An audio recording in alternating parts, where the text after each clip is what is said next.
Next అంటే ఇంకో 2 weeks లో మనకి పుష్ప కూడా ఉందన్నమాట. రీసెంట్ గా పుష్ప టీజర్ కూడా రిలీజ్ అయింది. సో ఆ ఎక్స్పెక్టేషన్స్ ఎలా ఉన్నాయి అండ్ దాని తర్వాత వెంటనే నెక్స్ట్ మంత్ వచ్చేసి పండక్కి గేమ్ చేంజర్ వచ్చేస్తుంది. సో ఎక్స్పెక్టేషన్స్ ఎలా ఉన్నాయి గేమ్ చేంజర్ అండ్ పుష్ప? నేను చెప్పాలంటే ఇట్లా చెప్పొద్దు, కానీ గేమ్ చేంజర్ కి అంత హైప్ అనిపిస్తలేదు. ఎవరైనా రామ్ చరణ్ ఫ్యాన్స్ ఉంటే కొడతారేమో నాకు అర్థమైతలేదు. కానీ అంటున్నా కదా, పుష్ప మొన్న పాట్నాలో చూసినారు కదా బీఆర్, బాగుంది. అదే మా వాళ్ళు అన్నారు పుష్పకి టికెట్ బుక్ చేస్తున్నారు. ఏమో మళ్ళీ ట్రైలర్ కూడా ఉంది కదా గేమ్ చేంజర్ది. వచ్చిన తర్వాత దాని తర్వాత కూడా అక్కడ శంకర్ సార్, ఇక్కడ సుకుమార్ సార్ ఇట్లా ఉంటాయి కదా, కొన్ని చూడాలి. సో అంటే ఏ చూస్ చేస్తారు, పుష్ప అన్న గేమ్ చేంజర్ అండి? పుష్ప అన్న. ఎవరైనా అంటే బాయ్ ఫ్యాన్ అంటారు, బాయ్ ఫ్యాన్ కాదు బ్రో, నేను విశ్వక్ ఫ్యాన్. నేను okay, thank you. Right. Pushpa 5th రాబోతుంది కదా, దాని తర్వాత వెంటనే గేమ్ చేంజర్ ఉంది కదా.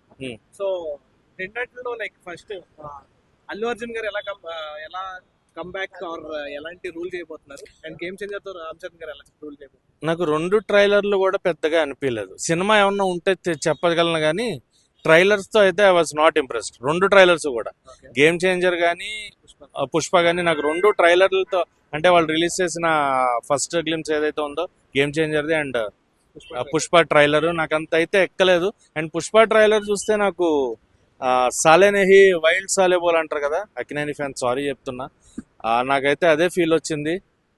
వైల్డ్ ఫైర్ కాదు వైల్డ్ ఫైర్ అని ఎందుకు అంతలాగా, ఫైరే బాగుంది కదా, ఫ్లవర్ కాదు ఫైర్. ఆ ఫైర్నే చక్కగా చూపించుకుంటే, లేదా ఫైర్లో నెక్స్ట్ లెవెల్ తగ్గేదే లేదు, అస్సలు తగ్గేదే లేదని చెప్పారు, చాలా అక్కడితో అయిపోద్ది. ఎందుకో నాకు ట్రైలర్ అంత కనెక్ట్ అవ్వలేదు. ఎలివేషన్స్ తప్ప కంటెంట్ ఉంటుందా సినిమాలో అనేది చూడాలి.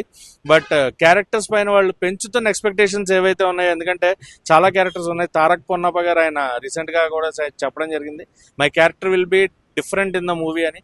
సో కొన్ని క్యారెక్టర్స్ పైన ఎక్స్పెక్టేషన్ ఉంది. అండ్ అల్లు అర్జున్ గారి యాక్షన్ సీక్వెన్సెస్ కోసం ఏగర్లీ వెయిట్ చేస్తున్నాం. ఆ జాతర సీన్, మెయిన్గా జాతర సీక్వెన్స్ క్లిక్ అయ్యి అది కనుక సెకండ్ హాఫ్లో పెడితే సినిమా అయితే మటుకు బ్లాక్ బస్టర్ గుద్దినట్టే. ఫస్ట్ హాఫ్లో పెట్టి సెకండ్ హాఫ్ ఏమన్నా ల్యాక్ చేశారా, సినిమా పడుకుని పోతే. సో చూడాలి, ఎందుకంటే ఫస్ట్ పార్ట్ కూడా మన తెలుగులో వీ హ్యావ్ డివైడ్ టాక్. అక్కడ బయట మిగతా ప్లేసెస్లో నార్త్ సైడ్ అటువైపు బాగా క్లిక్ అయింది, కానీ మన తెలుగులో అయితే డివైడ్ టాక్ వచ్చింది. కలెక్షన్స్ కూడా కంపేర్ టు వాళ్ళ దగ్గర కంటే మన దగ్గర తక్కువ ఉంది. బట్ ఈ పుష్ప 2 మీద ఎక్స్పెక్టేషన్స్ ఉన్నాయి కాబట్టి ఎలా తీసుకుంటారు అనేది ఈగర్గా వెయిట్ చేస్తున్నాను. అండ్ గేమ్ చేంజర్లో రామ్ చరణ్ గారు, శంకర్ గారు అదే పొలిటికల్ డ్రామానా లేకపోతే ఏమన్నా ఉంటుందా, నాకైతే కొత్తగా అయితే ఏం అనిపించలేదు. బట్ చూడాలి. రామ్ చరణ్ గారి మీద ఎక్స్పెక్టేషన్స్ ఉన్నాయి, శంకర్ గారి మీద ఎక్స్పెక్టేషన్స్ ఉండేవి. ఈ మధ్యకాలంలో కొంచెం అటు ఇటు అయితున్నాయి. ఎందుకంటే గేమ్ చేంజర్ మధ్యలో మళ్ళీ ఇండియన్ 2కి వెళ్ళాడు, మళ్ళీ ఇండియన్ 2 అయిపోయిన తర్వాత ఇటు వచ్చారు, మళ్ళీ ఇండియన్ 3 సగం కంప్లీట్ చేశారు. ఆయన కన్ఫ్యూజన్ స్టేట్లో ఉన్నాడా, ఎందుకంటే ఆయన మెయిన్ రైటర్ కుడిభుజం ఆయన లేరు. భారతీయుడు ఎవరైతే రాశారో ఆయన లేకపోవడం ఆయన మీద ఎక్స్పెక్టేషన్స్ లేకుండా చేస్తున్నాయి. శంకర్ గారు అంటే అక్కడ చూసేవాళ్ళం, మళ్ళీ ఆ శంకర్ గారు కంబ్యాక్ ఇవ్వాలి అని అయితే కోరుకుంటున్నాను నేను ఖచ్చితంగా. ఎందుకంటే ఇండస్ట్రీ బాగుండాలి, సినిమా బాగుండాలి. సో ఖచ్చితంగా కంబ్యాక్ రావాలి. ఆ కంబ్యాక్ మంచి కంబ్యాక్ అయితే బాగుంటుంది శంకర్ గారికి, రామ్ చరణ్ గారితో. అండ్ దిల్ రాజు గారు కూడా 2 సినిమాలు ఉన్నాయి సంక్రాంతికి, కాబట్టి గేమ్ చేంజర్ సంక్రాంతికి వస్తున్నాం. ఎలాగో పెద్ద బ్లాక్ బస్టర్ సక్సెస్ అది.